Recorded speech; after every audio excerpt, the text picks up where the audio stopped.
After pounding at the polls, dismal poll numbers are being branded the party of no rather. Some prominent Republicans are on the road now. They're looking for ideas. They've got Mitt Romney, joined by Eric Cantor and Jeb Bush, all of them kicking off a series of town hall-style meetings in Arlington, Virginia. Now, these high-profile Republicans met with residents there. They took questions on the economy, education, and the Democrats. And here's former Governor Jeb Bush. We have principles, we have values. They are the values that are shared by a majority of Americans. There's no question about it. But we have to now take those principles and values and apply them to the challenges that our country faces today and in the future.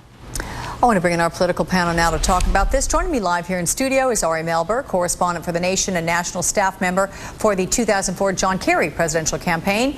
And then live from Washington, D.C., Amanda Carpenter, reporter and blogger for The Washington Times. Good morning, the two of you. Good morning. Good morning. We'll do ladies first. So, Amanda, if the GOP has the same values and principles shared by a majority of Americans, as Jeb Bush says, why is that not resonating with voters?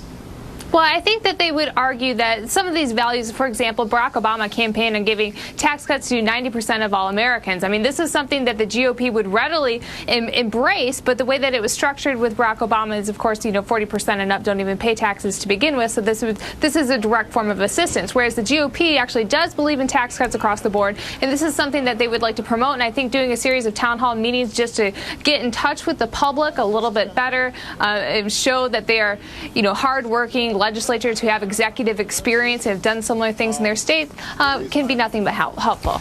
Okay, so then, Ari, what does this listening tour mean for Democrats? If it's helpful, as Amanda's saying, how do they respond as the GOP then ultimately reconnects with voters across the country? They don't. I mean, basically, you've got the Obama administration running most of the debate. I think even Republicans and conservatives would admit that and then thus criticize the media for it. But Barack Obama is in a strong position. He does not need to respond day to day to these Republican attacks. We are seeing the Democratic National Committee continue to play out this argument that the GOP is the party of no ideas, and they have been doing attacks from there. But I don't think we're going to see the president or prominent Democrats respond to this unless somehow it gains traction. It will be a little bit like the Tea Party situation, where there's nothing wrong with people getting together around the country. I don't think we should, disrespect or degrade that, whether it's for a town hall or a Tea Party or any kind of activism. Having said that, though, in Washington, it's not really piercing the political debate that much. We didn't see President Obama do much with the Tea Parties. I don't think we're going to see much on the town hall front either. Okay.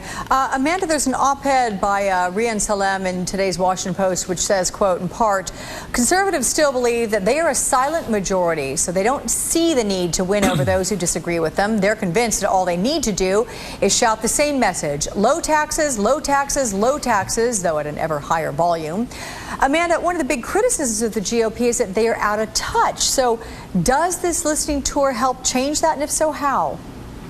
I think it does, and I have to draw on a column written today by my colleague at the Washington Times, Joe Curl, who noticed that in this town hall meeting that people there were willing to admit we need to move past Reagan. We need to move past these same old talking points. And actually, I expected them to talk mostly about the stimulus vote. They didn't. They talked about lowering the cost of college tuition, lowering the cost of health care. And I think getting into these new fronts, opening up these lines, the lines of the debate where things are likely to go, because Barack Obama is going to push a health care program, where you can have guys like Mitt Romney and Bobby Jindal out there who have experience lowering the cost of health care in their state. I think it's very good that the Republicans are getting themselves out there early on these issues. What about, Ari, overall, you've got the GOP in the midst of a rebuilding here. You've got the president with a strong approval rating right now. However, that could change, because are Democrats concerned, and should they be, if the president's policies don't bring the promised results, or the results don't happen quickly enough? Do the Democrats risk getting all the blame if the economy doesn't turn around? We're definitely hearing that in the media. You've definitely got the weekly magazines now coming out and saying, Obama owns this economy. I think, though, if you look at the right track numbers, what you're seeing is, despite incredible pain out there for a lot of the public, people are basically coming to the conclusion that we're now on the right track. Not because their pocketbook is doing better this week or this month, but because they think that President Obama is trying hard and going big to fix the economy. But if their pocketbooks, wallets, bank accounts don't start building soon, right, how long do people just say, look, he's given it the good old college try here? I'll tell you, I think you get well past the first midterms. I mean, I don't think that if the economy is in this tough position. I don't think the Republicans will be able to benefit on that alone in the first midterms. I think going into the re-elect, if we're asking for a time period and we're 3-4 years in without rebound, then yes, people will obviously eventually blame the incumbent administration. We see that time and time again in political science studies. But it's a pretty long window, unless, of course, other external events give the Republicans something to jump on. But right now, they just haven't found that narrative.